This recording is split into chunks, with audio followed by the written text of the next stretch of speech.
Θα ήθελα να δώσω το λόγο στον κύριο Κεραμίδα από τη METLEN, ο οποίος είναι General Manager για τα European Affairs, ο οποίος θα μας δώσει και εκείνος την οπτική του και την οπτική και του ομίλου ευρύτερα σε όλα αυτά τα θέματα τα οποία συζητήσαμε. Και αν θέλετε, επειδή αυτό ίσως είναι ένα από τα αντικείμενα τα οποία και ταιριάζουν με την ενωσιακή επικαιρότητα και την προτεραιοποίηση η οποία υπάρχει, έκανε και μια σχετική αναφορά και ο κύριος Καρίδας.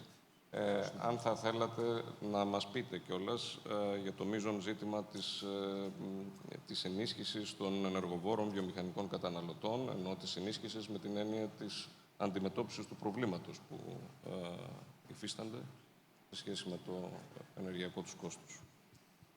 Ευχαριστώ πολύ. Ευχαριστώ πολύ για το Energy Press για την πρόσκληση.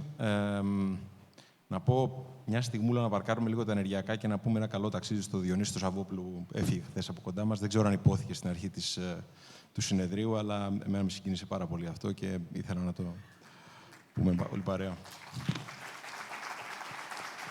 Για να επιτρέψω λίγο τη διάδραση με τον Χαβιέ και τη Βικτόρια, θα την κάνω την παρέμβασή μου στα αγγλικά, επιτρέψτε μου.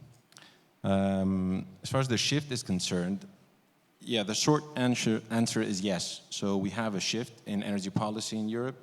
It's not like we see in the United States, it's not a U-turn.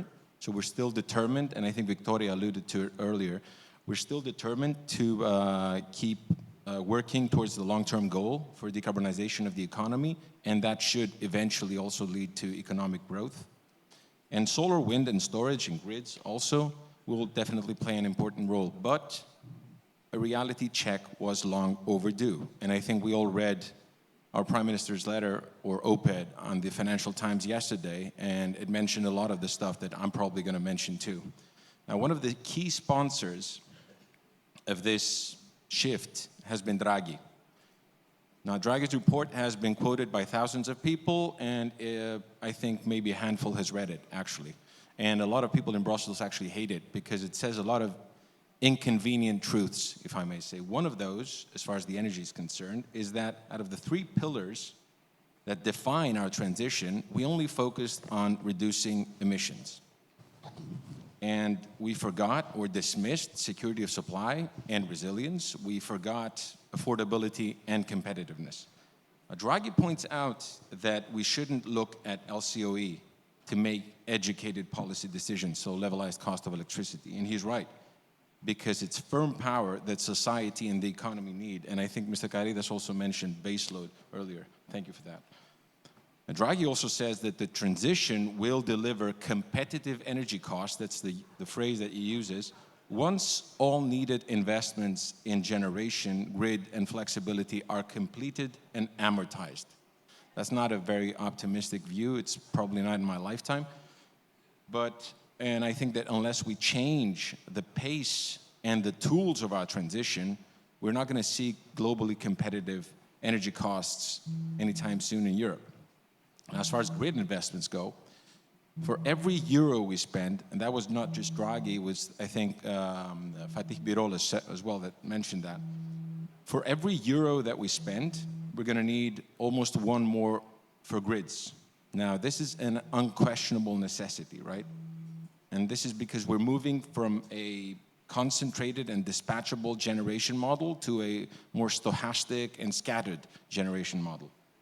This is much necessary, but at the same time, we somehow need energy costs to drop as soon as possible. That's squaring the cycle, basically. And so we need to find ways for the constantly rising grid costs to not be borne by consumers, particularly those exposed to international competition. And for this, we might want to use some tools provided already in the directive, which is partnerships and collaboration between the private sector and the TSO in build-out of grids. It hasn't been done so far. Storage will also play a significant role in this transition. It's not a silver bullet. I think Javier mentioned that earlier as well. So it's a great ally sort of to cope with, daily and maybe even weekly fluctuations. Not going to do much for seasonal, but we should do it. That's what METLEN believes, and we all stand by it. We should do that in a market-based way rather than, and capacity markets are market, by the way, just for the record. We should do that in a market-based way rather than repeat the mistakes of the past. Now, when we discuss storage and renewables, we also need to factor in something that we have forgotten in Europe, which is strategic autonomy and resilience, right? Independence. So I think Victoria mentioned the word homegrown electricity. Well, I mean, Europe is, I think, 95% dependent on China for storage and PVs. And I think as far as wind is concerned, that percentage is growing by the minute because they have improved considerably in technology and the price is basically unbeatable. So let's not repeat, again, the mistakes of the past. And by that, I mean, we've seen what happened with gas. We've seen what happened with magnesium, gallium, germanium, masks, gloves, you name it, rare earths right now. So let's, kind of fix that. And I think, again, our Prime Minister, in his op-ed on the Financial Times, he mentioned some of the ways out of this. So to sum up, as far as headlines and communications go, yes, we have a change. But the reality and the elephant in the room is demand. And Eurelectric's Power Barometer, published a couple of weeks ago, states clearly that electrification in Europe is lagging behind. And there's a reason for that. It's power costs. Power costs are way too high. And if you want to start electrifying and incentivize more industries to electrify, then you might want to start with the electrified sectors who are dying one after the other. So we've seen 50% of aluminum production shut down. We've seen 50% of silicon production shut down in Europe. Same goes for copper, steel, EAF, and so on and so forth. So the sooner we make some radical changes there to accommodate those sectors, the sooner we will present a successful example. What I'm trying to say is that we can't insist constantly and repeat failed strategies of the past. We can't double down on recipes, just like we did with Repower back in 2022, where we just replaced megawatt hours coming from gas, so dispatchable electricity with solar. It doesn't work like that. Electricity has qualities as well.